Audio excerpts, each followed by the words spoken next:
नेपाल में केपी शर्मा ओली की सरकार के तख्ता पलट के बाद जेनजी का गुस्सा अब भी शांत नहीं हो रहा है। अब जेनजी किस बात पर नाराज है, जेनजी ने किस पर अपना गुस्सा निकाला है, आपको इस रिपोर्ट में बताते हैं।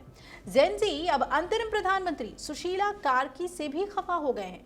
उन्होंने मंत्रिमंडल का गठन मनमाने तरीके से किया है।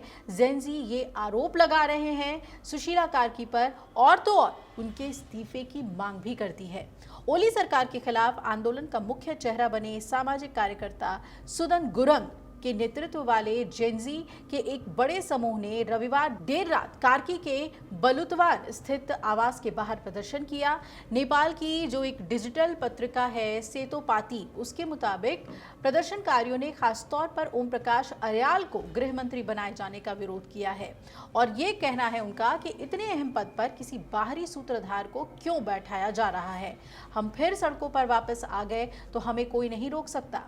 गुरंग ने अंतरिम प्रधानमंत्री को चेतावनी देते हुए कहा कि आपको प्रधानमंत्री बनाने में हमारा हाथ है और अगर हालात ऐसे ही रहे तो आपको और आपके नेताओं को हटाने में ज्यादा समय नहीं लगेगा। आपको बता दें कि 12 सितंबर को सुशीला कार्की नेपाल की पहली महिला अंतरिम प्रधानमंत्री बनी। सुशीला कार्की के शपथ के 3 दिन बाद ही नेपाल की सियासत फिर से पलटती हुई नजर आ रही है। राष्ट्रपति रामचंद्र पौडेल के पास कार्की के नाम की पैरवी करने वाले जनरेशन जेड यानी कि जेनजी के लोग अब उनके ही विरोध में उतर आए हैं। सोमवार को पीएम के सरकारी आवास के बाहर जेनजी का प्रदर्शन होता है और प्रदर्शन का नेतृत्व हम नेपाली एनजीओ के सुदान गुरंग कर रहे थे। इस प्रदर्शन में वो लोग भी शामिल थे जिनके बच्चों की मौत पुलिस की गोली लगने से हुई थी। नेपाली अखबार रतोपति के मुताबिक सुदन गुरंग के नेतृत्व में प्रदर्शनकारियों ने सुशीला कार्की मुर्दाबाद के नारे लगाए और इन प्रदर्शनकारियों का कहना है कि कार्की पीएम की कुर्सी पर बैठते ही आंदोलन की मूल बातों को भूल गई हैं। कार्की पर मनमाने तरीके से फैसला लेने का आरोप है। प्रदर्शनकारियों का कहना है कि कार्की अपना जो अंतरिम कैबिनेट बना रही हैं उसमें जेनजी की राय नहीं ली जा रही है। 15 सितंबर को कार्की ने 3 लोगों को अंतरिम सरकार में मंत्री नियुक्त किया था।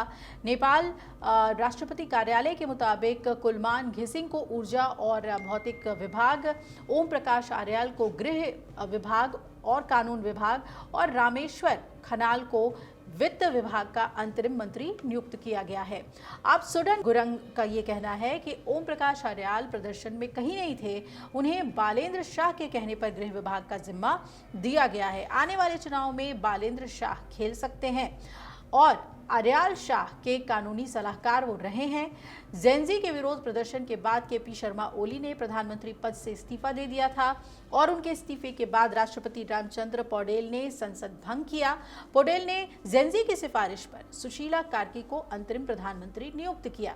कार्की नेपाल की पूर्व चीफ जस्टिस रही हैं, पहली महिला पूर्व जस्टिस और नेपाल के राष्ट्रपति के मुताबिक अगले 6 महीने में आम चुनाव कराए जाएंगे। सुशीला कार्की ने भी ये बात कही थी कि हम सिर्फ 6 महीने के लिए हैं, उसके बाद नई सरकार आ जाएगी, चुनाव कराने तक की हमारी जिम्मेदारी है। इसके बाद चुने हुए नेता को कार्की पीएम की कुर्सी सौंप देंगी।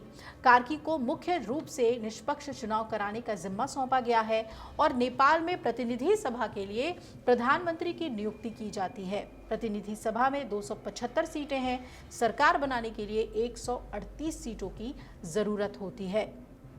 अब देखना है कि सुशीला कार्की जेनजी के इन मांगों को मानती हैं या फिर एक बार फिर से नेपाल उन्हीं के खिलाफ सड़कों पर जो जेनजी है वो उतरते हैं और नेपाल की शांति एक बार फिर से भंग होती है। देखना बहुत अहम है क्योंकि ये मामला अब गंभीर होता जा रहा है कि सुशीला कार्की के खिलाफ भी जेनजी के अंदर अब नाराजगी है, आक्रोश है। अगर आप ये वीडियो YouTube पर देख रहे हैं तो हमारे चैनल को सब्सक्राइब कर बेल आइकन दबाएं और Facebook पर देख रहे हैं तो हमारे पेज को लाइक करें।